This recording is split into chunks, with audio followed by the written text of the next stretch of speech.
Hello and welcome back to Art Tarpic. Today I want to talk about fairy tale. As always, if you want to follow along, this week's prompt is to draw your favorite fairy tale character. It doesn't have to be from the guild itself, it could just be in the show, but draw your favorite one.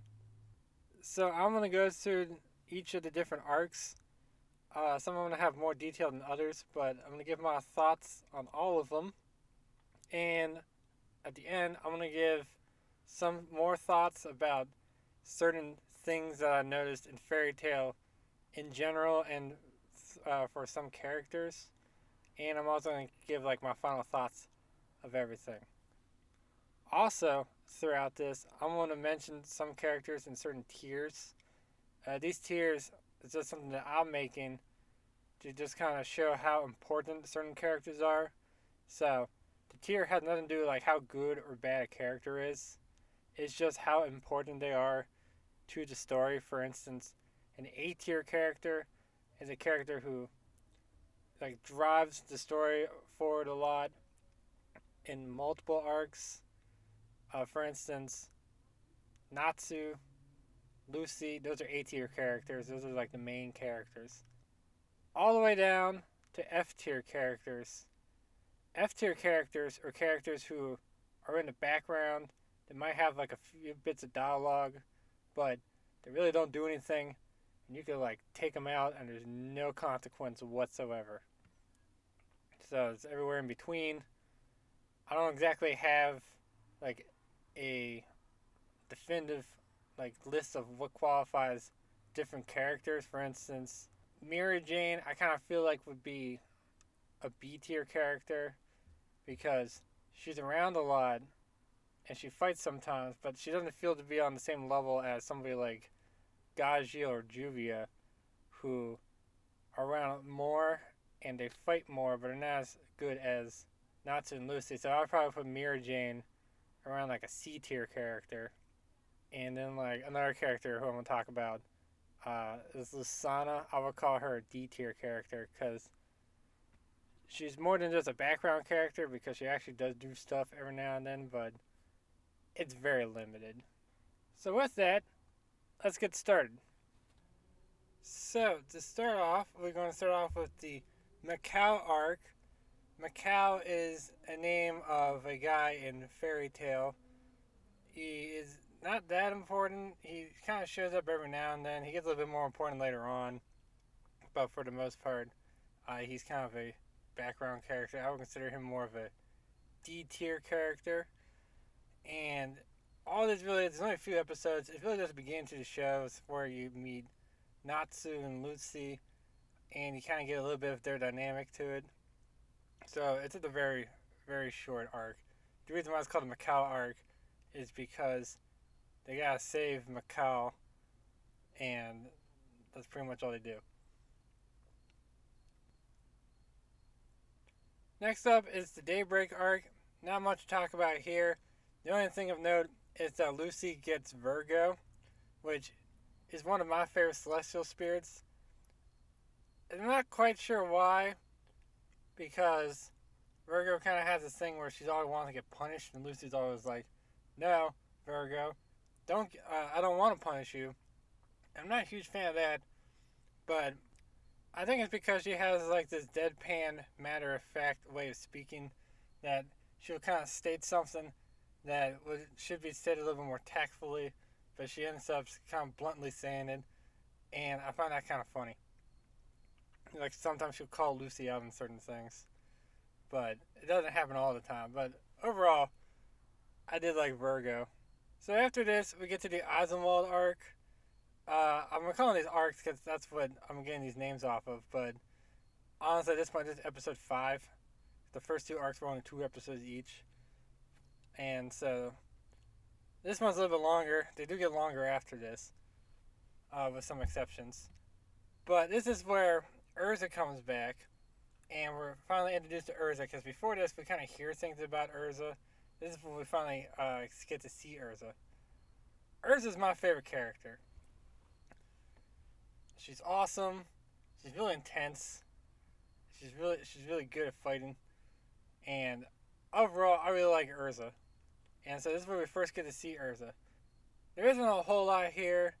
The only thing that really happens is, like I said, Urza comes back and they have to kind of see what this Dark Guild Eisenwald is up to.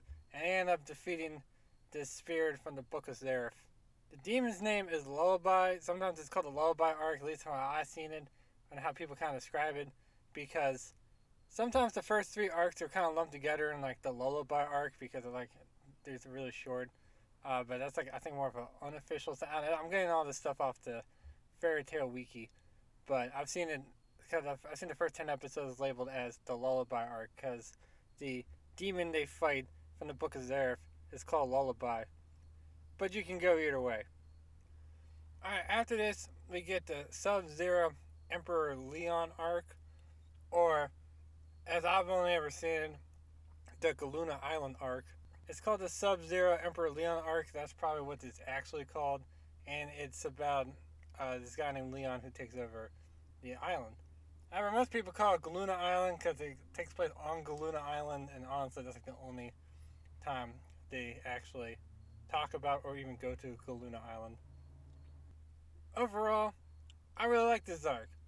Fun fact, this is the only major arc where it doesn't end in Natsu punching the main villain of the arc. Every other major arc always ends with Natsu punching the main villain of the arc. In this arc, Natsu doesn't even fight him. Natsu does punch the main reason why they're there, which was to stop Deliora, who's encased in ice, but it's kind of played off as a joke because Deliora was super weak at that point that really anything would kind of stop him.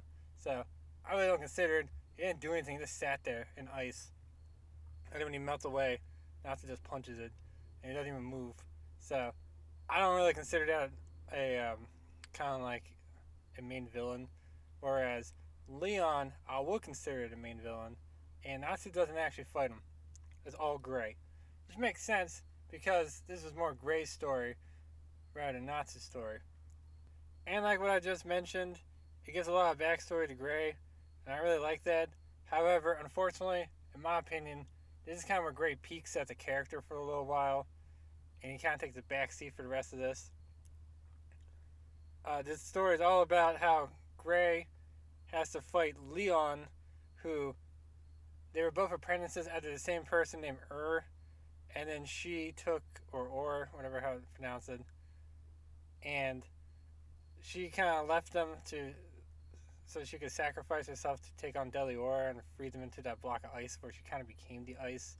Although it's kind of like this weird thing where she melts away and kind of becomes part of like the ocean. So sometimes when Gray's in the water, later on she's like, Ur's kind of there and she's like, I'm here, Gray. Be a man or whatever. So then Gray beats up Leon and Leon's like, oh man, I screwed up. It's time to go home. And then Leon doesn't exactly become an antagonist. He becomes a bit of a rival for Gray, but he doesn't really take on an antagonistic role anymore.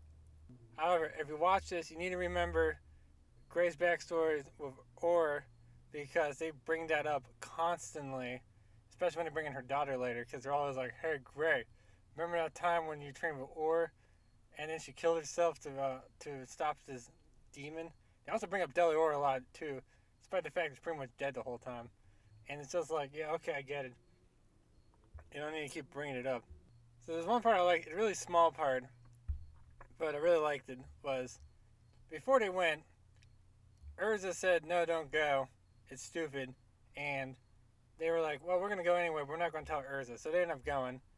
And while they're on the island, the game basically attacked Lamia Scale, who is the guild that Leon's a part of. And so they built like this little kind of pit and covered it with leaves and whatnot, or covered with the ground so you can't tell there's a pit there in case they ever try to attack. And Urza comes in and she says, and she basically scolds them, and they're like, oh, we're sorry, Urza. And then she's like, fine, I'll help you out. And like this happens, like, and so the pit was built a while ago, and this happens a little bit later, and after this happens, she starts walking and she falls in the pit, and I'm just like, oh yeah, I remember that pit from like an episode or two ago. I was like, nice. So I really like that one, even though it's pretty small. Alright, so next up is the Phantom Lord arc. I think it's a fun arc. It has a lot of fun battles in it. It introduces Lasana, and it goes into the reason why Elfman, who has takeover magic, doesn't go full takeover and only uses part of his beast powers. And the reason why Mira Jane doesn't fight anymore and actually became a lot nicer for some reason was because Elfman went full beast mode and killed his sister Lasana. And Mira Jane was also sad that she died, since she's also her sister. And it kind of really affects him, and they go to this big moment where Elfman finally gets over the fact that he killed his sister, but he's better now. He got over it. He got better control of his powers now. He needs to let the past be in the past. His older sister forgives him. He needs to move on. Lasana wouldn't really want him to dwell on it. And so he finally goes full beast mode and doesn't destroy everything. And it's a real moment of growth for Elfman. This is also where we're introduced to Juvia and Gajeel. Gajeel's pretty cool, and honestly, he's one of the best characters in the whole series by the end of it. He's my second favorite, underneath Urza. Juvia, on the other hand, in my opinion, starts off more interesting because she's kind of like this depressed person.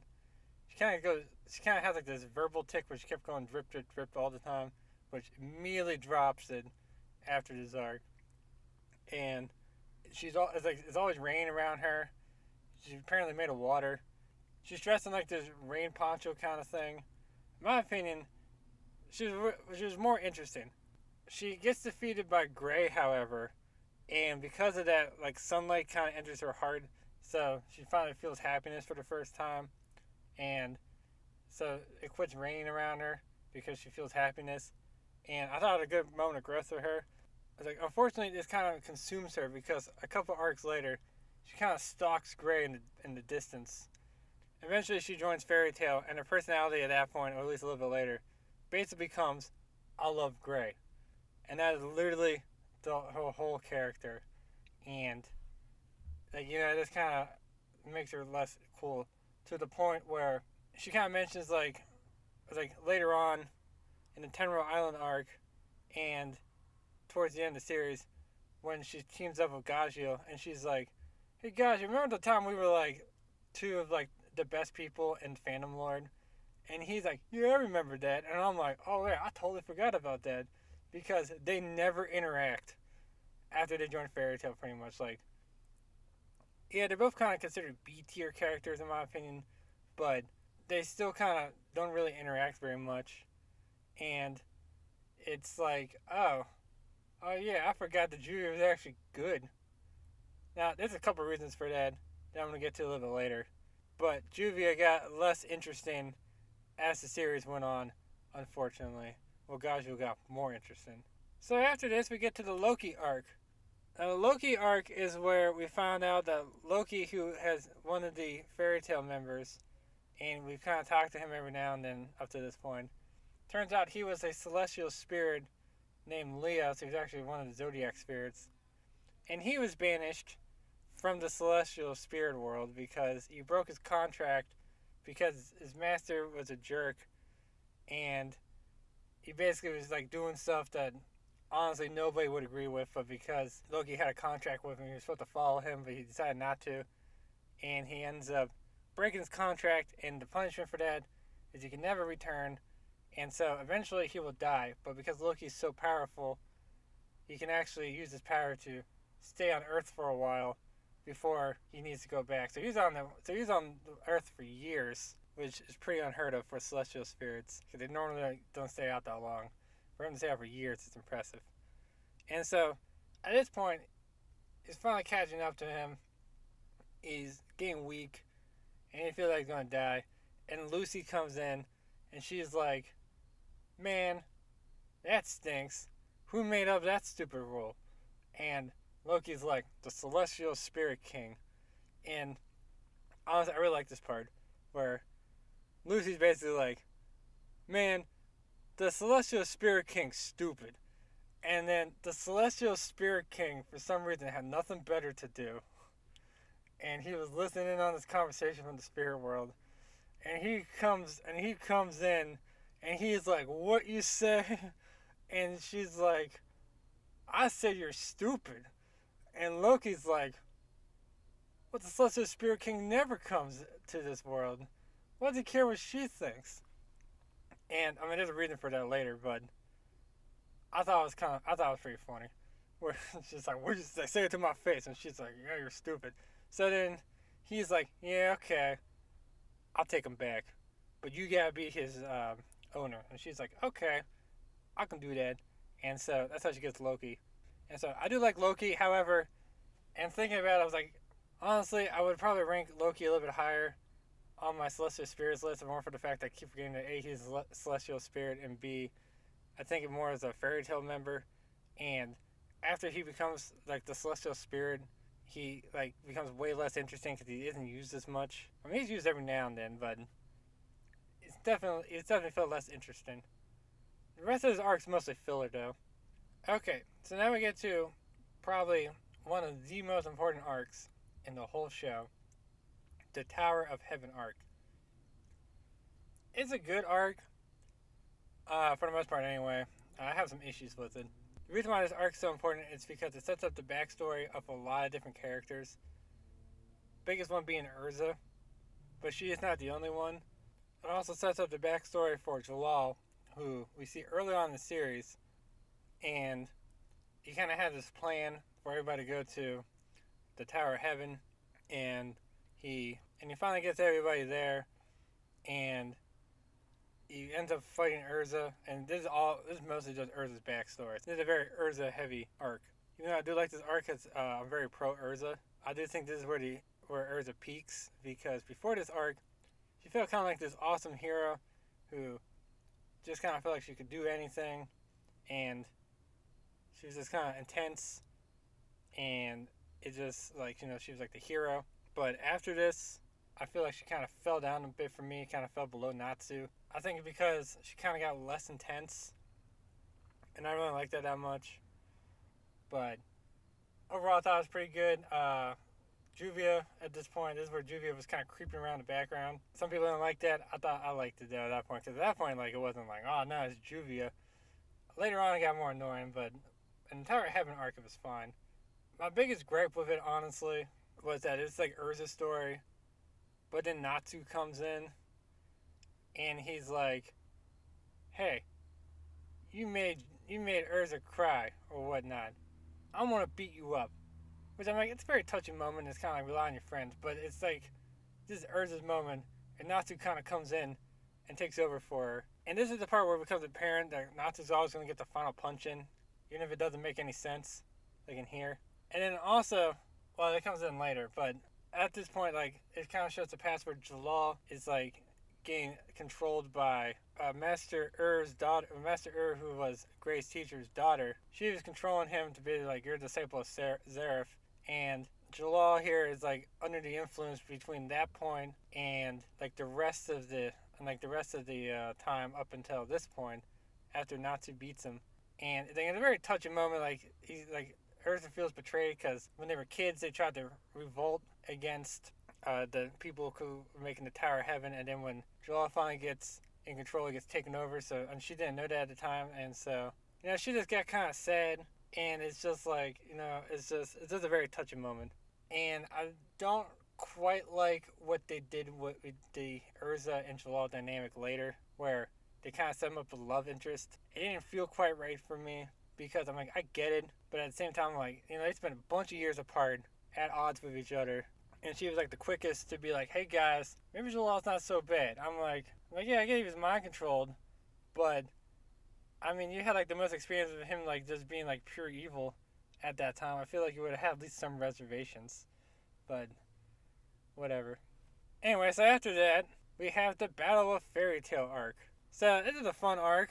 Basically, Loxus, also known as Makarov's grandson, he goes and he's like, hey, I want to take over Fairy Tale. I don't like the way Makarov's doing this.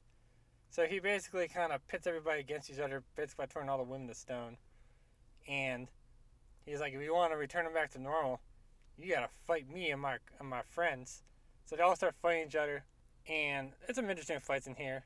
This is also the point where Juvia and Gagio actually joined Fairy Tail, because before this, Gagio was doing whatever, and Juvia was just creeping behind Gray the whole time. So this is where they're actually officially part of Fairy Tail. However, while people trust Juvia, people don't trust Gagio, and it actually kind of shows Gagio working in secret with Raventail, which is a dark guild ran by Makarov's son and Loxus' dad. And they kind of build that throughout the series, and there's like a payoff in quotes in a later arc. I put payoff in quotes because I'll talk about it when I get there. But spoiler alert, it's pretty underwhelming. So, like I said, a lot of people in Fairy Tail start fighting each other, and they do free some of the girls, like Urza and Mira Jane. And this is actually the part where we get to see Mira Jane fight for the first time, because she basically kind of swore off fighting since Lasana died. And I will say, man, she comes out swinging. It's like, there's a reason why Mira Jane was always like, oh man, don't mess with Mira Jane, because she's super powerful. Also in this arc, for some reason, Juvia got a wardrobe change. I don't really get it. She's like the only character, or she wasn't the only character. She doesn't have the biggest wardrobe change out of all the characters in the series. Later on, they bring her back to something more akin to her older self. It's a little bit brighter though, and it's like I like that one better. This one does seem a little weird. I think it's got to change the hairstyle. I remember looking at the opening for this part of Fairy Tail, and I'm like, well, who's this lady in the opening? And then later on, you get there and it's like, oh, it's Juvia. Didn't expect that. But anyway, so in this arc we see Mystigan fight Loxus, and then it's also like people realize, oh wait, Mystigan looks exactly like Jalal. He's even got the same face tattoo. But that's going to come up later, so I'm not going to talk about that. However, they defeat Loxus. Loxus is kicked out of Fairy Tail for, pulling a stunt like that. And Loxus is like, oh man. So Loxus goes off and does whatever. You're not going to see him again for a while. So next up, we have the Oracion Sace arc. So it's a decent arc. We're introduced to Wendy and Carla here. They're part of the Kate Sith Guild, which, spoiler alert, they're the only members of Kate Sith Guild, because everybody else is just a ghost, apparently. Wendy is also a dragon slayer like Gagio and Natsu. However, she's very weak since she's a lot smaller, because she's a kid. However, over the course of the series, she kind of grows a bit, and she gets stronger to the point where, at the end of the series, she's definitely a step lower than everybody else, and all the other dragon slayers, but she can definitely hold her own. Carla, on the other hand, is hands down one of the worst characters in the entire show. I hated her in this arc, and then the next few arcs, especially the Edalus arc, which I want to get to at that point. But I hated Carla. She's just a nag. She kind of acts like she's better than everybody else. She acts like a mom, even though she's younger than Wendy. And she's overprotective, and she really doesn't want her to do anything. And it's just ugh. But anyway, so in this arc, they fight the Dark Guild, the Oracion Sace, hence the name. So the Oracion Sace is made up of a bunch of different people. Two I want to talk about though are Angel and Cobra. Angel, because she was also in the Tower of Heaven, which it's going to be a running theme here. A lot of people are going to be involved with this Tower of Heaven stuff. But she was a part of that, and she's also kind of noted for being a celestial spirit wizard, and has one or two zodiac celestial spirits as well. But she also has a sister who's going to show up later, so that's the reason why I bring her up. Second one is Cobra. I bring him up for two reasons. Number one, he's got a giant snake named Kubelios, who kind of does stuff later. And the second part is, he is a dragon slayer as well, so he kind of shows up later, or he kind of... And the second part is he's also a dragon slayer, and so when dragon slayer stuff starts happening later, he starts getting involved with that. But he's still rather antagonistic throughout the course of the series. So Jalal's also there. He does whatever, and so people aren't really trusting him from both sides. But Urza's like, I think he's good, guys. I think we can trust what he's doing. And everyone's like, I don't know, Urza. And she's like, trust me. And so it's just like, ugh. But anyway, so at that point, it's revealed at the end of this arc that Kate Sith isn't a real thing. And so Wendy and Carla are essentially guildless. But they're going to show up a little bit later. After this is the Daphne arc, which is what people consider the worst arc in the whole series. Now, I don't think that for two reasons. Number one, it's not that long. It's only a few episodes. The episodes that involve Daphne specifically are only 2 episodes, and those are the episodes people tend to complain about. I'm like, it's only 2 episodes, and it's like, not that bad. Like, yeah, Gray's kind of out of character, but it's not that bad. And it pales in comparison to the next arc, as it's the Edel's arc, and that, in my opinion, is the worst arc in the show, hands down. Because unlike the Daphne arc, it's not just like 4 episodes. It's a long arc. It's just like, ugh. So, I don't even know where to begin on this one. Start off, I think the concept's interesting. It's a parallel world that basically blew through all his magic, so it has like none. And so, it created this thing to kind of go into other worlds and start sucking up magic to bring into their world. I think it's an interesting concept. And start to get like this whole kind of mirror universe going on. So I really thought that was an interesting concept. But the execution was lacking, and that's putting it mildly. So first off, in this world, they can't use magic because there isn't enough magic around. So they can't use magic until later when they get like these pills that they can eat, and then that gives them magic, which some people didn't like. I was like, I thought it was fine. But my issues come from other things. For instance, when they first show up there, they can't use magic, which is fine, but Happy and Carla can. And then they can't fly anymore. And it turns out later that it was not because of, and they thought it was because of magic, but it turns out later it wasn't because of that. It was because they were unsure of themselves, because they were like, man, this place looks familiar. Have we been here before? Which, they have. It's where they came from. Found a whole group of cat people later. But it's just like the only reason why they couldn't do it is because they were unsure of themselves. I thought it was dumb, honestly. After that, they get to Ella's version of Fairy Tale, where everybody's kind of different. For instance, in the original version, Juvia is always going after Gray, and Gray's always like, I don't want you, Juvia, leave me alone. In Edelus, Gray's always going after Juvia, and Juvia ain't having it. So, it's like the opposite. So, like, Lucy, who's normally kind, is like this dominatrix kind of person. She's always butting head with Levy, which, in the original, they're like best friends, so there's a lot of differences in personality there.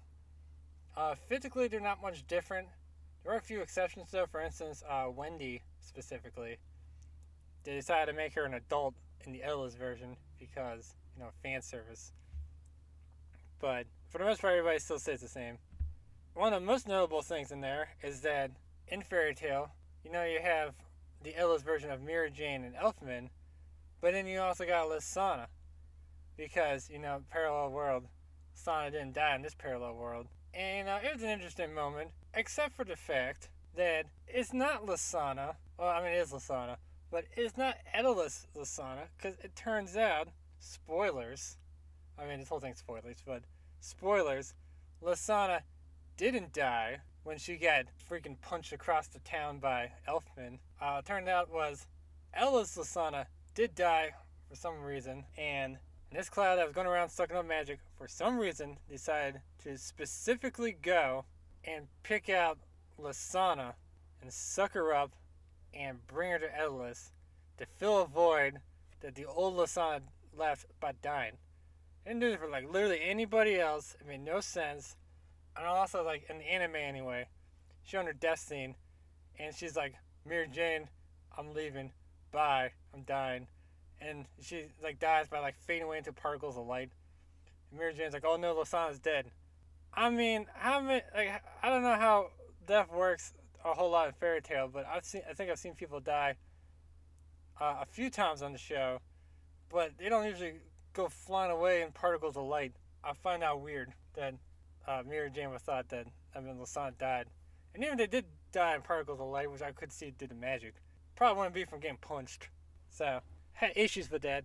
Plus, also, it kind of ruins any growth that Elfman and Mira Jane had in the Phantom Lord arc, because it's like, oh, Lysana's not actually dead. So I hated that. I heard the reason why it even happened in the first place was because I heard Mashima actually wanted Lysana to stay dead, but some higher up was like, nah, I like Lysana, make her alive. Which I feel like would make sense, considering that when they bring her back, she does literally nothing. Well, almost literally nothing. She basically sits in the background, and then every now and then, actually probably 2 or 3 times, actually fights. So I rank her as a D tier character. But it's just why'd you even bring her back?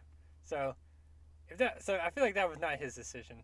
And then they finally get to the village of all the cats, and Carla's there, and Carla at this point, she has like these psychic powers where they're vague at best. They're kind of like something's going to happen somewhere, pretty much.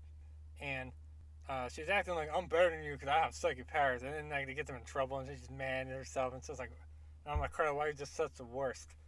And then they get to the cat village, and Carla's like, hey, I want to talk to the queen. And so they talk to the queen, who's just a taller version of Carla. And the queen also has psychic powers. At the end of the whole arc, Carla goes up to her, and she's like, hey, cat queen, I noticed that you are a white cat just like me, and you got psychic powers just like me, and you're also older than I am. Do you know my mom? And I'm like, are you serious? And I mean, to be fair, her mom does in fact know her mom. But, I mean, Carla, how stupid can you be? And I'm just like, oh, I was mad. And of course her mom doesn't tell her. She's like, I know your mom. And I'm like, okay. So, it's never really resolved, and they never see her again. But honestly, she doesn't. The queen doesn't tell Carla that she's her mom. She just says, "I know your mom," because she's kind of disappointed. She's kind of ashamed of herself because she kind of like sent her away. Which, to be fair, I'd be kind of ashamed too if my kid couldn't figure out that these two were related. Well, if I had a kid anyway. But this arc's just the worst. There are some good parts to it though. For instance, this is where Panther Lily shows up, which is just like another cat person. Except he's buff. Sometimes anyway. And I really like him. And also, Gajiel, hanging out with Ella's Gajiel was a lot of fun because honestly, Ella's Gajiel is just normal Gajiel, except he's skinnier and he's a journalist. But yeah, so it's just basically two Gajiels on the screen, which is hilarious. So, tons of fun. So after the Edelus arc, we now have the Tenro Island arc. This arc's pretty decent. This is the arc where Urza's friendship speech and friendship powers got a little bit annoying for me. It was just kind of like, alright, Urza, we get it. You love your friends. Your friends give you strength. You don't want to keep mentioning it in great detail all the time. Kana gets a neat power from Mavis, but since Kana is a C-tier character, she really doesn't have much of a chance to shine for the rest of the series. She does do some stuff later, but for the most part, she doesn't do a whole lot. The main antagonist for this arc is the second master of Fairy Tail, who goes by Hades. He defected to dark magic at some point, and he wants to revive Zeref, the big bad that was kind of like alluded to up to this point. Before this, you kind of got stuff like, oh man, Zeref's super evil, and stuff like, oh man, this demon, he came from Zeref, and it kind of felt like they kind of built Zeref up to be like this ginormous, like evil monster person. This is also the arc we get to see Gildart's fight, and it's pretty awesome. However, he fights Natsu, and since Gildart is so powerful, Natsu gets his butt handed to him. After this, he teaches Natsu that sometimes you need to run away when things get too tough. I don't know why he taught Natsu this, because Natsu then, after this, proceeds to repeat that throughout the whole rest of the arc with all the bad stuff going down. And each time he says it, he always says, like, I learned that sometimes you need to run away when things get too tough. But now's not that time. And he does that constantly throughout the rest of the arc, to the point where I was starting to get the feeling that he never learned anything, because even in other arcs after this, he never runs away. Like, every time he fights somebody, he always wins. And if he doesn't win, it's not because he lost, it's because he got stopped for whatever reason. Like, this is honestly the only battle Natsu actually just straight out loses in, like, the whole series. I kind of hinted at this earlier on, but this is the first time we actually get to see Zeref. And honestly, I thought Zeref was a pretty good character. And he actually got better as the series continued. Well, until the end anyway. But I'm going to get to that later. But what makes Zeref cool was the fact that, honestly, he was just kind of like this normal looking guy. I mean, like, well, normal in terms of anime anyway. But, yeah, he was just like this normal guy. Zeref has this curse because he tried to bring his brother back from the dead. And so the god of life and death or whatever, said like, all right, here's a curse for you. But Zarev's curse is basically the more he cares about people around him, the more death that occurs around him. He kind of has like this aura of death wherever he goes. But the less he cares, the less death occurs, to the point where if he doesn't care about anybody at all, nobody dies. But at that point, he basically sees everybody as like pawns or tools to be used, and so he ends up killing people anyway and just being a jerk. So either way, it don't work out for anybody. But I thought it was a really cool concept. Kind of get this cool exchange between Hades and Zarev, because Hades, like us, we're kind of expecting like this kind of like demon monster thing, and we end up with not that. And so it's kind of this thing going around saying like Zarev was just kind of like sleeping. So they were like, this is his sleeping form where like when he wakes up, he becomes like this monster thing. And then Zarev goes up to him and he's like, no, I've been awake. And he's just like, ooh. Because then after that, Zarev's like, I just kind of cared. So I was kind of taking a break. But now I don't care anymore. So now I'm just going to like be evil now. And it's like, oh no. So it's kind of how Zarev showed up. Also in this, I don't know if it was mentioned before or not, I kind of forget. But this is the first time we get to see Acnologia, who is not exactly the king of the dragons, I don't think. I think that's Igneal. But basically, a really strong dragon. And he's stronger than like all the other dragons. And he's evil too. But he's like no one's friend. So like, even Zarev doesn't like him. So we get to see him. And I'm going to get back to him a little bit later. But anyway, also, this is the first time we get to see Mest. Who, actually we saw Mest before. In the background in like earlier arcs as a Magic Council member, but now he infiltrated Fairy Tail because he has the power to manipulate memories.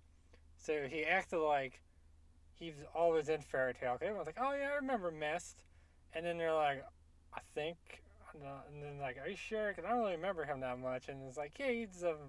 So like when I start thinking about it, like, I don't really know. But anyway, so he goes in there. Which, honestly, in hindsight, kind of ironic. But I'll get to that in the final arc. This arc also has more of Ultir, who I don't think I mentioned by name in the Tower of Heaven arc. But she was the one manipulating Jalal ever since he was a kid. And so we get to see her. And I also didn't mention this, but she is Gray's dead master's daughter. So she has ice powers like his dead master. She also has time powers because she does dark magic. And honestly, for the rest of the series, past this point, she mostly only uses time powers. Also, during this arc, there's this point where Julia is supposed to defeat this person with a giant water attack. And unfortunately, due to bad timing, this arc was being made, in the manga version anyway, around 2011. Which, if you remember from that time in Japan, that's when that tsunami hit. So the author, Mashima, decided to change that. So instead of using a water attack to defeat her, she uses the power of love, which makes more sense in context. And I thought it actually came out pretty alright. But unfortunately, after that, for like then to like the rest of the series for the most part, this is where I think Juvia really took a hit. Because before this, she was using water attacks and actually like being competent. After this, she like cut back real hard on the fighting to the point where she really didn't do much anymore. She started using water attacks at the end of the series though, but for the rest of it, it just became, I love Gray. That was pretty much all she had at that point. And overall, I was like, this is unfortunate for Juvia. So after defeat Hades, which was a team attack thing, however, Dante's of course got to get that punch in. Even though like the power of friendship is still not to doing a punch. Acnologia attacks, pretty much decimates everybody. Mavis puts up a protective barrier around the island protect everybody. Agnologia can't touch it. And apparently it was so powerful that it lasts for 7 years. And during those 7 years, everybody was kind of frozen in time. So nobody aged or anything. But the rest of the world kept going on. And so you don't see what happens. But after that, we go into our next arc, which is a very small arc. It's called X791 arc. Because the year, it's like X791, whatever. But anyway, so this is 7 years later. And I really like this time skip. I like time skips sometimes, so I really like this one. So it only lasts a few episodes. It's basically everybody coming out of that barrier, realizing that 7 years has passed, and they gotta deal with it. And in this 7 years, Macau, who I mentioned in the first arc, became master after Makarov, since Makarov was on the island.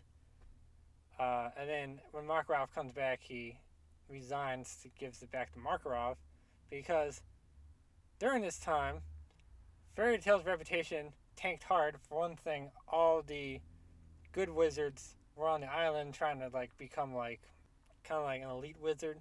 They're called S-rank wizards, and so they're all in a test for that. And so because of that, a lot of people left. They were actually getting extorted by another guild, and the guild hall was all run down and whatnot. And it was just Fairy Tail was just in the dumps, which had a really good part though when Natsu and friends show up who are super overpowered. They're like, "Don't worry about it, we'll take care of those extortion wizards for you." So they go over to the guild and just beat everybody up, and they're like, "Fairy Tail's back." So that was fun. So at this point, the anime caught up to the manga to the point where there's a few filler episodes here and there weren't going to cut it. So they had to make a whole filler arc. So, before this was kind of like Daphne arc, which was a filler arc, but it was only a few episodes. This is a full-on, big arc. And so, a lot of people some people don't consider this canon. Some people do, because it was storyboarded by the manga artist, and it's actually even referenced in the manga. They just never actually did it in the manga. But, so because of that, some people consider this canon, but you can go for it either way. I thought it was a pretty decent arc, honestly. It had the Earth version of some people that you met in Edelus. So, they looked the same for the most part. The one was switched from a guy to a girl. This other guy was very different as well. And his other guy was acting like Elvis for whatever reason. In the Japanese version, he acted like somebody else. But in the English version I was watching, he acted like Elvis. Like I said, this arc was pretty decent though. What I really like about this arc is that since it was a filler arc, that meant we gotta see a bunch of characters who don't really do anything actually start doing something. So, Guild Arts, I think her name was Loki. She has the weird wood powers. And I think a few other people you don't normally see were going out and doing things who never do anything else for the rest of the series. So, what I really like about filler arcs sometimes, I think filler arcs sometimes get a bad rap because they can be very different, but sometimes that's a good thing. Although I will say the Jigglebutt gang part of it, kind of weird. Although I did like how into it Urza got though, because everyone's like, "This is weird, Urza," and Urza's like, "No, I'm going all in on it." She got the costume and everything. It was weird. Like I said, the whole thing was weird, but it was interesting. I'll give it that. It's a very Lucy-centric arc. I dealt with celestial spirits and some of Lucy's backstory, which I thought was interesting. It also had this background character who showed up, I forgot when. Might have actually been after, I'm not sure when, but maybe after the Erasion Sace arc, but there's this random girl who showed up. She was mostly in the background. She had purple hair or something, but you didn't really care much for her. And then all of a sudden it turns out that she was actually Kubelios, who was that snake that Cobra had in Erasion Sace, who got turned into a girl, or turned back into a girl, because apparently she used to be a girl and got turned into a snake. Then she was turned back into a snake, so they had to stop her for it.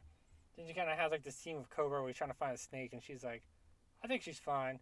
where they kind of realize that they know each other, and they kind of realize what's going on, but not quite.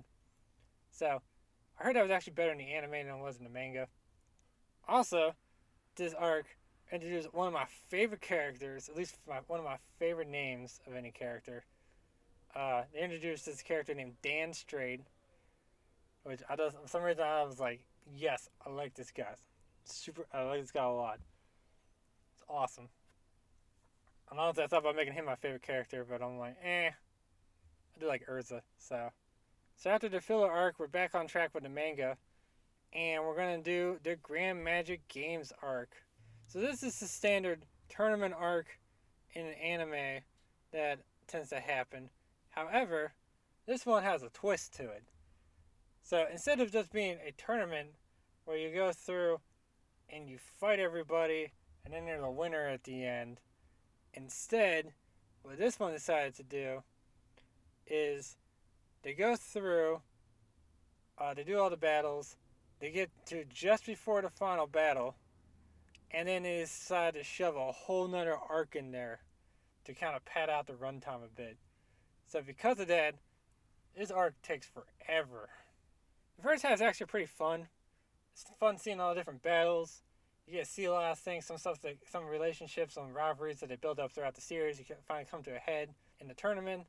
It has this really fun thing where there's this one tournament battle where it's basically like a team-based event where the different guilds, they pick like 2 people, I think, and then those people take turns, and it was kind of like going through where there was 100 floors, and they had to take out enemies, and it was basically like Fairy Tail goes, and then like this person picks 10 floors, and then they take on 10 floors, and then like the next guild goes, and they pick like, I don't know, 5 floors, and go through, and then like the next guild keeps going, and so basically what you want to do is you wanted to go through, do as many floors as you can, but they do get progressively harder, and you want to pace yourself so you don't tire yourself out.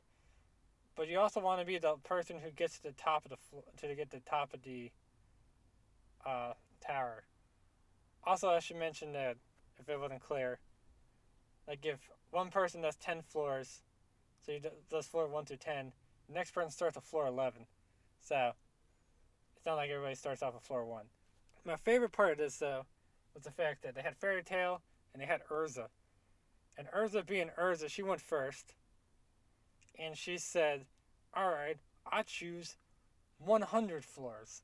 And everyone's like, what? You crazy? And then she like blows through real fast because she's Urza. And then she's kind of like, was that it? So I thought it was hilarious. You didn't see a whole lot of that Urza after the Tower of Heaven arc, unfortunately. But in my opinion, that was classic Urza. That was great. So this is also the part where we find out what Gajeel was doing all that time, hanging out with Raventail, that I mentioned earlier in the Battle of Fairy Tail arc. Basically, he was collecting information, and all it really amounted to was this random tournament battle where everybody was fighting, and it's like, okay, that's it. And then like they lost the tournament, and they're like, well, that's it. We're done. So honestly, it was just kind of like, alright, I thought there was going to be something big. I thought Raventail was going to be like, oh, we're going to take over the world or something. And it's like, nope. That's it. They're doing a tournament battle. I'm like, oh, okay. So that's pretty much it for Raventail, except one of the guild members is a female and is evil. Which, if you haven't picked up on it by watching the series, basically means that we're going to see her later, and she's going to have a redemption arc. Because almost every single female villain has a redemption arc in this show. It's ridiculous. But anyway, so we're introducing a new guild in this arc named Sabretooth, who has 3 people of note in it. Actually, I want to get 4 people in there. First one name is Minerva, which I thought was interesting because she's also the Roman name of Athena, Greek goddess. But she's also kind of a jerk and evil, which means redemption arc. But that doesn't come till later. The next 2 are Sting and Rogue, They are dragon slayers. One's dragon slayer light, one's dragon slayer dark. But yeah, so more dragon slayers, which means more cats. One of them's actually fine. The other one is like if you took Happy and you gave him stupid juice, and that's what Frosh is. Not saying something because Happy was already kind of stupid to begin with. So Frosh is really stupid. Luckily, Frosh doesn't really carry a scene very much, if at all. Except there's one episode where it's just basically just Frosh, and it's just like when you're watching it. But anyway, and then the last person of note is a girl named Yukino, who is a celestial spirit wizard. In fact, she has all of these zodiac keys that Lucy does not have, including a 13th one, which was only ever mentioned at that point, was never brought up again. Like basically, whenever they had to do anything else with the celestial spirit keys, they never talked about that 13th one, except for this one point in the upcoming filler arc. But I'm gonna get to that point later. And she is also Angel's sister, who is in Eration 6, and I didn't mention it. She was also in the Tenro Island arc in that Dark Guild as well. So she kind of gets around. And she was also in the Tower of Heaven, if you remember that from earlier. So, this Tower of Heaven stuff gets around, honestly. But, so that's Yuki now. So, like I said, before the last battle, basically, future Lucy comes back from the future. And she's like, for some reason she looks the same. And she's like, guys, Rogue in the future turns evil. And they're like, what would happen? Frosh died. And I'm like, you serious? But whatever. He cared about his friend and whatnot. So basically, like since he was the Shadow Dragon Slayer or whatever, like the darkness consumed him or something, and he basically turned evil or whatnot. And there's like this whole time travel thing. It gets kind of weird. And then all of a sudden, like, then Future Rogue summoned a bunch of dragons and tried destroying the world. And then they gotta stop him. And then by the end of it, they send all the dragons back. And it's just like, alright, whatever. And then they did the final battle, and it's over. And it just dragged. Like, it was just like, I wanted this to be over already. And they're like, oh, time to bring in more dragons. And it's like, oh, no. But anyway, they had to use the Celestial Spirit keys in order to open up the door. And then the tournament arc's over. So, after this, they have this episode where I thought it was kind of out of place because of what happens. And it's the only time I want to talk about like a specific episode. But because after this Grand Magic Games arc, I think there's like a few episodes before they start into like the next arc. And one of them is like they bring in all the celestial spirits that they have. Yukino's there too, because why not? And they're like, hey, y'all did great. Let's have a party. And they're like, okay, which they thought was weird because they're normally just for servitude, and it's just like, alright, we could party. But, so they do the party. Everybody's kind of having fun. And then afterwards, they're like, alright, they had a really nice touching scene with Aquarius and Lucy. And it's really heartfelt, and I really liked it. Then the next episode, they go into the next arc, which is this filler arc, where all the celestial spirits are changed, and they are now evil because keys were being used to open up the time door, which causes some issue with them or whatever. And this filler plays like one day they're fine, and like the next day all of a sudden they're like evil. But anyway, so going into that celestial spirits arc, it's a filler arc because the manga needed some time to catch up, and it's okay. Like, people really don't like this arc. I thought the arc was fine. I can see why people don't like it though. It's definitely kind of a step down, honestly. But it had a few things in it I really like. For instance, one, it's a lot of fun to see how the different spirits change. Some are actually better, like Taurus, because whenever Taurus is on the screen normally, he was either doing two things. He was either hitting on Lucy, or he was attacking enemies. But honestly, most of the time, he was doing both at once. So it was just like, ugh. So it was a lot of fun to see him in his corrupted form. He's actually wearing a suit, and it's like she summons him, and Taurus is like, whatever, I don't care. And she's like, what? You don't want none of this? And he's like, I do not care. And I just thought it was funny. Now, granted, it's not the first time people kind of, but yeah, honestly, I thought the more reserved Taurus was better. Aries was also better because, honestly, before, actually, I forgot Aries even existed half the time. Because she always pulled out Aries, and I'm like, what? I totally forgot she had this thing. Because basically, she did nothing. She was like shy, she was quiet. I think basically it's kind of soft. I think that's what she was. So, corrupted Aries, for some reason, got her skin darkened, which for some reason I thought was weird. But she also became a lot more rambunctious and outgoing. I thought it was a better fit, honestly. Aquarius, on the other hand, I could go either way on. On one hand, I thought a small child running around with a water jug that can shoot water blast was pretty neat. But on the other hand, I always did like the loose cannon Aquarius whenever she shows up and is like, I summoned Aquarius, and you're just like, oh no. And Aquarius comes out and she was either super mad already, or she was just one step away from being super mad.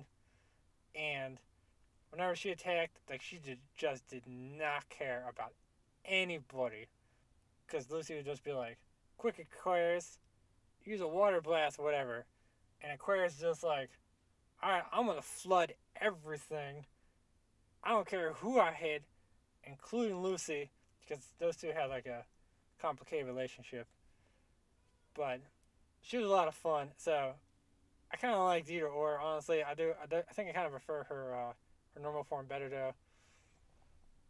But I thought design wise, I thought the child one was fine. So yeah, so the first part I was seeing how the different spirits change. I thought it was a lot of fun. The second part of this whole thing that people tend to talk about as well, actually it's like pretty much the only thing to talk about when talking about is Arc, but it definitely was a good part too, is the dance off that Gray has with Cancer. It's just so random, but it's pretty funny. But yeah, everything else in this is just kind of eh. So after this is the Sun Village arc where they gotta save the Sun Village from whatever. It kind of leads into the Tartarus arc, comes later.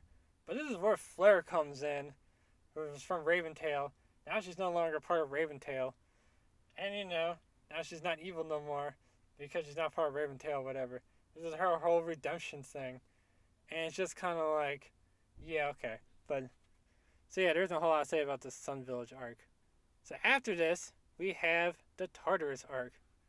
This arc's pretty long, and it's Fairy Tail versus all of Zerev's demons, and one of them is Gray's dad because he happened to be resurrected by one of the other demons.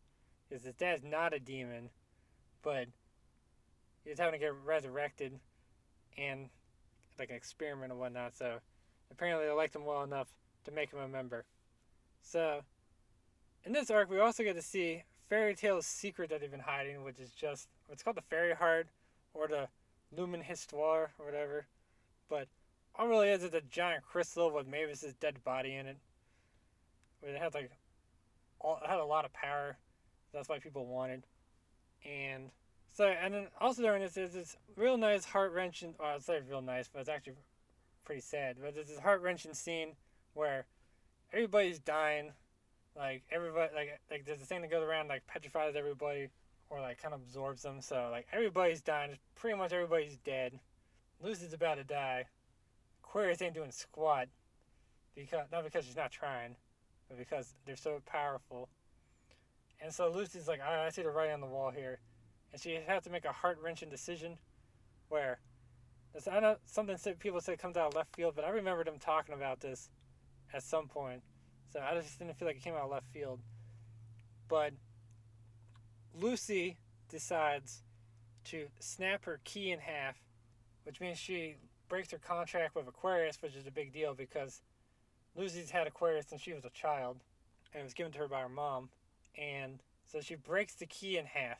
And the reason why she did this is because you need to break a key in half of a spirit that you really care about in order to summon the Celestial King one time. And he doesn't do a whole lot. He actually only does 2 things. Or actually 3 things if you count talking. But he comes in and like he flashes a sword and he lifts the spell. But man, it is awesome when does that. Like he comes out of nowhere. He comes out of nowhere, like goes flying across the sky and slashes this flying fortress in half. And he's like, "You made Lucy cry," and he just slash, and like the whole thing falls apart. And he's talking to this guy, like the guild leader or whatever, for a little while, and everybody's dead. And he's like, "You made Lucy cry," and the guy's like, they're having like this philosophical talk, and he's like, "Yeah, I kind of see your point, but do you ever think of this?" And then he just undoes the death spell that a guy does, and then he's like, "Peace," and he leaves, and it's just like, "Oh, okay." So and the guy's like, "Oh, what do I do now?" But then then it goes to the rest of the arc. So I really like that. Like I said, really good scene.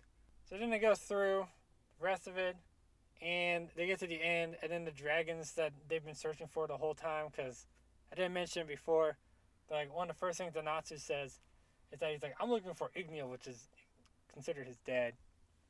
And all the dragon slayers are like, we used to have our dragons, and then they just disappeared on us one day.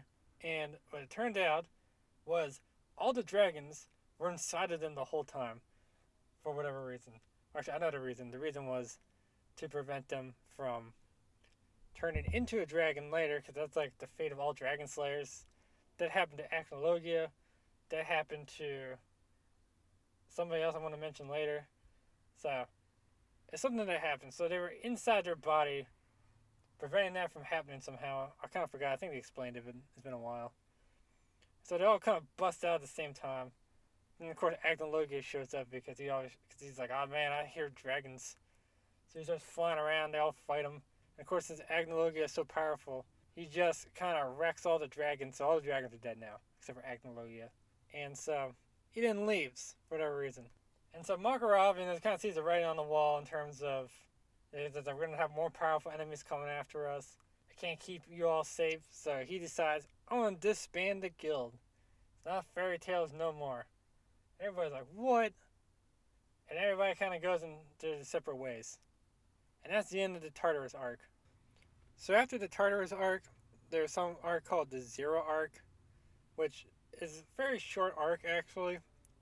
And it basically kind of goes over Mavis' backstory. So time-wise, it actually takes place before any of the arcs. And I really like it. It shows the founding of Fairy Tail. It gives backstory between Mavis and Zareth. And I really like that. I also like the other thing they do while they're doing it. So during this arc, Mavis traveling around with some of the people who are going to start Fairy Tail with her.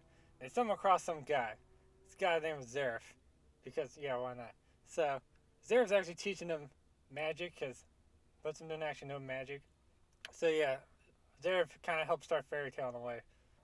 Zareth also teaches Mavis this one spell called Fairy Law, which harms everybody who the caster considers an enemy.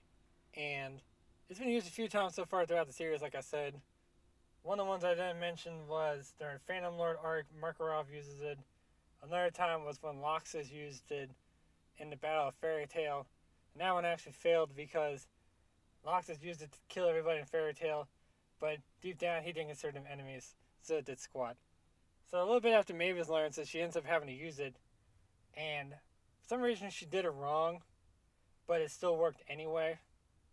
And because she used it wrong, because she didn't give enough, and she didn't spend enough time learning it, she's like, it's going to take forever to master. So I don't know how Loxus somehow was able to master it, but whatever.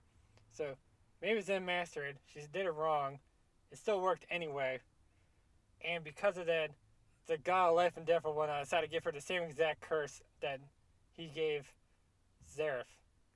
Now this part actually you don't find out about in the Zero arc. But yeah, because of that she doesn't age just like Zareth. She kills people around her, but it takes a little while for the curse to take effect on that. So she really doesn't realize it at first. And yeah, so then like the arc pretty much ends at this point, I think. I don't remember. I'm starting to blend a little bit together. But I know at some point after that, she does find out she's cursed and she starts killing people. In fact, actually, she ends up killing Markarov's mom. And by killing, I don't mean like she physically killed her, she just died because she was around Mavis and she cared. So she ends up going up to Zareth and she's like, no, I'm cursed just like you. But anyway, so since her and Zareth kind of had a thing, Zareth ends up kissing Mavis, who ends up dying, and they stuck her in that crystal. But since she had that curse before, she couldn't die. She didn't actually really die, but we're gonna get to that part a little bit later. But that's the Zero arc. Okay, so after this, there was actually a movie named Dragon's Cry. I wasn't sure I was going to talk about the movie. I'm not really going to talk about the movie. There's also another movie before this. I forgot where that one should take place. But, yeah, if you want to watch both of those movies, it's fine. I will say the issue with the Dragon's Cry movie is that it's for Carla specifically. Because Carla learns this new move. And they kind of showed off in the movie, but then in the show, they showed off again. And both times they're kind of like, whoa, Carla, when did you learn how to do that? But anyway. So, speaking of that special move, I want to go into our next arc here. This is actually like the final, it's not the final arc, this is the second to last arc, but it's pretty short. It's really just getting everybody back together. So, for instance, like, Wendy joined Lamia Scale. They hang out with her BFF Shelia, who they would kind of pair together in the Grand Magic Games arc because Wendy knows Sky Dragon Slayer magic and Shelia knows Sky God Slayer magic, which you never see any gods in this show. You kind of hear them talked about, but you never actually see one or you actually fight one. Except actually in the Avatar arc, you do fight one god a little bit at the end there. But so in this arc, Carla can now transform into like this cat girl kind of thing. But for some reason, she couldn't decide how many ears she should have on it. So she has both cat ears and human ears on it, and it looks weird. But whatever. It does make her more useful, but only slightly more useful. But whatever. So you're getting the whole band back together. You start a fairy tale again. They decided to make Urza the guildmaster because they couldn't find Makarov, and because he went off to the Alvarez Empire, which is the place and the continent over. So Urza's first order of business is to get back Makarov. Alright, so now I want to talk about the final arc, the Alvarez Empire arc. Honestly, this was the second worst arc in the show for me, honestly. And kind of ruined Fairy Tail for me. So in this arc, it's the final arc, you gotta fight Zareth. Now they gotta take on Acnologia. So the stakes are high, except for the fact that they're not high, because literally anytime anybody would die in here, it's like, JK, I ain't dead. And it's just like, okay. There's so many different fake out deaths in here. Like, it's ridiculous. In fact, actually, I think Juvia, I might be misremembering this. Juvia, I think, even had two. But one of them, this one wasn't a fake out death, but it was pretty similar to it. This is one where, like, you're all getting beaten up by this lady who could stop time. So she could, like, move faster than anybody else, because it didn't matter how fast you would move. She would just stop time and just kind of go around you. So, since Altair is like the time wizard, she can stop time too. So she actually stopped time over this time lady. And just like, alright. And she actually stopped time before Carla was going to die. So Altair stops time because Carla and whatnot about to like almost die. So it gives Wendy time to heal her. Also, like, they're like, oh no, we're not going to defeat this time lady. She's too strong. And so Altair also knows this spell where it can give you all your magic power you would ever learn in your lifetime all at once.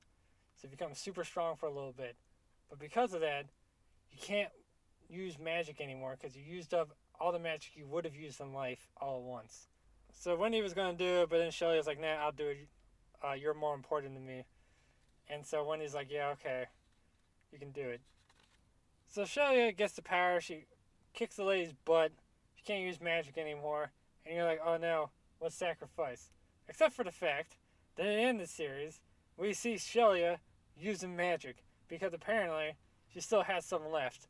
And it's like, yeah, okay, alright, fine. Now, granted, it's not much, but it's made it seem like that with time, she would gain her magic ability back anyway. So it's just like, where was the sacrifice there? So then was Gaji, who was being sent to a portal where he would have been tortured for all of eternity. But just before he went over into that portal, one of the other villains, named Irene, rearranges the whole world, which teleports everybody around, including Gajiel, at the very last possible moment. And the only reason why she did this was because she wanted to be closer. She wanted everybody to be closer to everything, so she didn't have to walk as far. And it's just full of that kind of stuff. Honestly, there was a point where Makarov used up all his energy and turned to stone, and he stayed that way for a long time.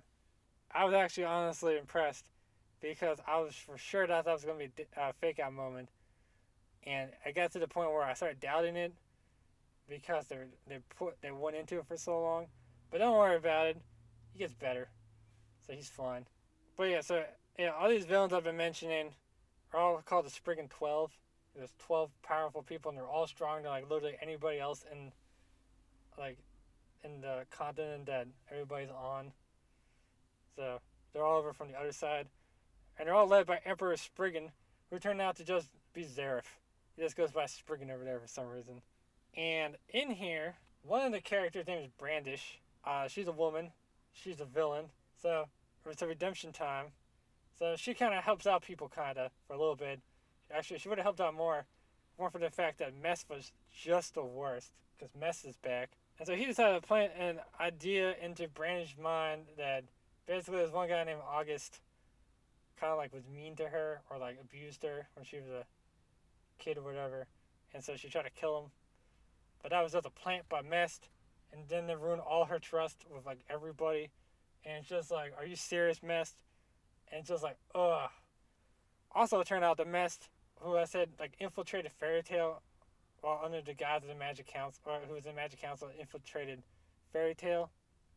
Turned out he was always a part of Fairy Tail. In fact, he was part of Fairy Tail, infiltrated Magic Council, wiped his memory so he would forget about it, and then while part of Magic Council, he infiltrated back into Fairy Tail as part of Fairy Tail. The only person who actually knew all this was Makarov, because he didn't raise his mind. And so it's kind of like, alright, man, so you just kind of broke into your own house pretty much, but whatever. One of the other Spriggan 12 who I mentioned before was Irene, also known as Urza's mom. So throughout the whole series, you thought she was dead. Turned out, nah, she's been alive this whole time. In fact, actually, she's been alive for over 400 years, because she was around, because basically everybody, so basically about 400 years ago is when like Natsu and Wendy and whatnot lived. Like all the Dragon Slayers lived. They all got sent to the future because I forgot why, honestly. But so I went to the future, and Urza's mom got pregnant with Urza around that time as well. However, Urza took the long way to get there because basically Urza's mom, she was a Dragon Slayer, turned into a dragon, was pregnant with her, was still pregnant with her for 400 years for whatever reason. And then met Zareth, turned her back into a human form, was still pregnant, didn't even look pregnant there because she was definitely moving around like she wasn't pregnant. And then she gave birth to Urza, and she wanted to like take over Urza's body because unfortunately her dragon body in her human form had like no senses. So like she couldn't taste anything, she really couldn't feel anything, and she didn't like it. So she wanted to take over Urza's body, but then when she was going to, she's like, nah, I want to give this baby a life. So she sends Urza away, where she has life as a slave in the Tower of Heaven, but whatever. Wasn't that great. So she decides, I want to take over Wendy's body. So she took over Wendy's body, and when she does that, it's not like a switching kind of thing. It's more like an overriding kind of thing. So she would go into Wendy's body, thus overriding Wendy, so Wendy's gone forever. And now she has Wendy's body and Wendy's powers. However, for some reason, Wendy was like, you know what? During this time, I want to override myself onto her, which I don't know how she even knew how to do that, but she did it, so basically they just kind of switched bodies like Ginyu from Dragon Ball Z, and they kind of fight, and then they switch back, and then basically Urza ends up killing her. And I think she has a little bit of redemption, maybe just kind of remorsefulness at the end. We also find out that August is actually the son of both Mavis and Zareth, but no one kind of realizes it. It's just kind of revealed to the viewer, because for some reason when Zareth kissed Mavis that one time, and she almost died. She also somehow became pregnant at the age of like 13 or whatever. And like Hades found out about it because he was like the guild master at the time, and so he somehow got the child out of the crystal that Mavis was in, and kind of lets him out into the world, and he becomes like a really powerful wizard. But yeah, August ends up dying, so didn't really go anywhere. Anyway, and then Natsu and Lucy fight Jason Statham, and then after that they get the Book of E&D, which was talked about in the Tartarus arc, and the E&D was like the end, and it stood for Aetheria's Natsu Dragneel, because apparently it was a book all about Natsu. Natsu was like Zerev's greatest creation, and Zerev created Natsu because Natsu was Zerev's dead brother, because of course he was, and he used him to make a demon that he can use to kill Zerev, because Zerev can't die, so he's basically trying to make all these demons to kill him. Which mentioned in the Tartarus arc, but I kind of glossed over by not mentioning it at all. So because of that, if Zerev died, Natsu died, and Lucy didn't want that, so Lucy takes Zerev's magnum opus that he'd spent like centuries making, looked at it for about 20 minutes, and figured out how to rewrite it so Natsu wouldn't die. Thought a little far-fetched, honestly. And turned out he didn't even need Natsu to die. Because Mavis ended up really caring for Zerev. Zerev ended up really caring for Mavis. They ended up kissing or whatever. And because they kissed, they end up dying because of contradictions and whatnot. And then afterwards, they gotta fight Acnologia to defeat Acnologia in some time rift. The series ends, but not before they have this celebration where, you guessed it, Zerev and Mavis is there, but reincarnated as two different people, the exact same age, wearing the exact same clothes. The only thing different about them is the fact they got different names and they don't know each other at first. But they hit it off real fast. You cannot let anybody die in this show? Okay, whatever. And that's the series. So next I'm going to talk about some of my impressions of certain characters. So overall though, I did think the characters were fun and memorable. I really like the character designs. They changed a lot throughout the series, not drastically, except for Juvia. But yeah, all these they had unique, like I said, they had unique character designs. It made them really easy to identify. Also, they had unique personalities as well, which also made them easy to identify. However, because of that, a lot of characters kind of got boiled down to one trait, like Juvia. Elfman only like talking about real men. I worded that kind of weird. I did it on purpose, honestly, because that was funny. But yeah, Elfman's always like, you gotta be a real man. Or like, I'm a real man. And it's just like, alright, Elfman, you're a real man, we get it. You talk about other things other than being a real man. And it's just like, a lot of side characters become kind of one note because of that. So I think I'm gonna go off flack for this, and I feel like it needs to be said, but at the same time, I don't know how to say it without making me sound like a jerk. But whenever there's a female villain in the arc, she almost always gets a redemption arc, and it just seems a little off-putting for some reason. And I don't have a problem with it. But first, some of these women I feel like should not be redeemed, like Altair, who ran the Tower of Heaven, ruined countless lives, and it's just like, yeah, okay, you're a good person now. And it's like, alright, but I mean, I might be looking too much into it, because guys get redeemed too, and actually it kind of seemed like a big thing of the show was redemption. Because Zerev gets redeemed, kinda. Actually, yeah, he gets redeemed. Jalal gets redeemed, and actually, that's all the ones I can think of that are guys. But it's just kind of, I don't know. It's just, I think because it seems predictable. Like, oh no, what's going to happen? The one girl on the evil team's going to betray the evil team and help you out later. Yeah, okay. What else is new? But honestly, this show's super formulaic anyway. But yeah, there's a lot of predictable things in each arc that if you look at a lot, you're going to pick up on. For instance, Natsu's always going to punch the big bad at the end of the arc. Earth is going to have some speech about how strong she is because of her friends. Ray's going to take his shirt off at some point, and you're never going to see it again for the rest of the arc. And Lucy's clothes are somehow going to turn into a bikini by the end of it. And also sometimes Lucy's clothes just disintegrate completely and she's got to get new clothes. Overall, I like Fairy Tail. I thought it was rather predictable. And the last season for me was kind of like Game of Thrones season 8 for everybody else. So it kind of ruined the series as a whole for me. Overall, I really like the experience, but at the same time, I don't want to go through it again, mostly because I know where it's going to end. So that's it for my opinions on Fairy Tale. I hope you enjoyed it. I didn't rifle too many failures with this. And I'll see you all in the next video. Bye.